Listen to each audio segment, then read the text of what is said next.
This is the unboxing of the Beyerdynamic DT1770.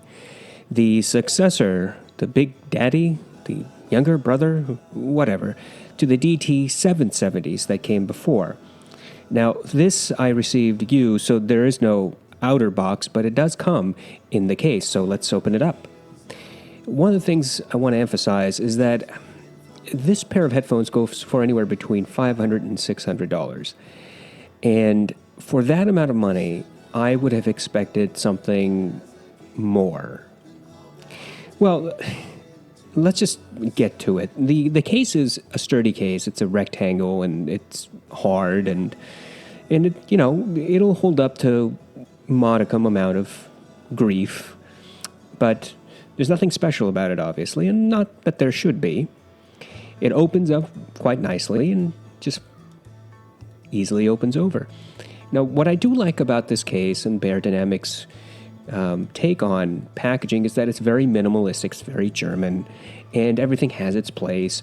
There's that pouch on the left, it's leatherette, that's attached to the case itself, so it's not going to fall out. And in it, you get two cables. You get this straight cable that has the mini XLR, and a 3.5 millimeter, and then you also get this coiled cable with a mini XLR and a 3.5 millimeter. Now, between the two cables, I have found that the coiled cable is actually a lot easier for me to use because, well, it extends when you need it, and when it doesn't, it just kind of stays out of the way as compared to the longer cable, which is approximately 9 to 10 feet. Now, the headphones themselves are minimalistic and goes with the whole German thing. It's metal and metal and metal. There's a lot of metal here. One of the things that I noticed is that Beyerdynamic did not spend a whole lot of time or effort into making their headphones look grand and austere. There's that word again. It's just simple and it gets to the point. The headband is somewhat plush, but there's this weird middle gap, like the Death Star trench run. I don't understand why they did that. It makes no sense. I don't think it adds any comfort. It probably takes away from some of it. Anyway, the metal band itself adjusts, but there's no numbering on the side. I don't understand why companies refuse to do that. That's plastic right there. The weird half circle thing, the moon that holds the ear cups, that's metal. And right now, there's the velour pads on. The other pads are the fake leather pads. And as you can see, they are really thin. And when it's on the headphones, it looks even thinner. That's not to say that the ear pads are necessarily bad. They're just not plush. Perhaps that's just the whole German thing. We don't want things to be plush. We don't really want things to be comfortable. Well, putting these headphones on, they're not uncomfortable. They are, however, less than ideal. The clamping force is sufficient. There's nothing significant about it.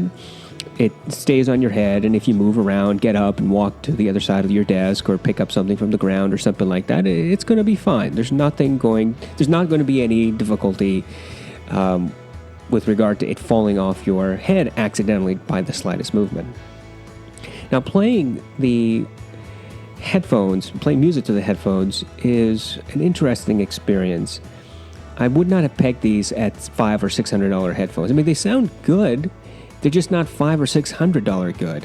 In the same vein, you could get the Sendy Ava, which are $600, and they sound, well, in my opinion, they sound better than the 1770s. The other problem with the 1770s, I think the biggest one, really, is their little, it's their ear pad. Now, they give you two sets of ear pads, because once you flip them out or change them out, you'll get different sound signature. And I can say, yes, that is true. You do get a slightly different sound signature. But the problem is it's not easy taking them. Well, it's easy taking them off. It's not easy putting them back on, as you can see me here.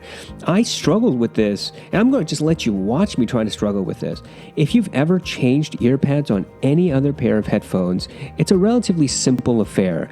You take the old ear pads off, and then what you do is you just kind of slip on the new ear pad. But this has a small groove. Another trench. It's a circular trench, and it's a very tiny, minuscule, almost atomic size all around the ear cup. And it's really difficult trying to force the small, tiny leather piece into that little crevice and then work itself around all the way. And, at this point, I got so frustrated that I had to turn the camera off and then do this all off camera. And it took me 15 minutes off camera to do it. I finally was able to do it after throwing the ear pads down on the floor out of frustration. But there they are. Now, in the video, it may look like it's on perfectly, but trust me, there's a little bit of lumpiness because I couldn't get it perfectly. All right, that's the end of the unboxing. There's a lot more I can say about this pair of headphones, and I will, but initial impressions, it's probably not worth the $600.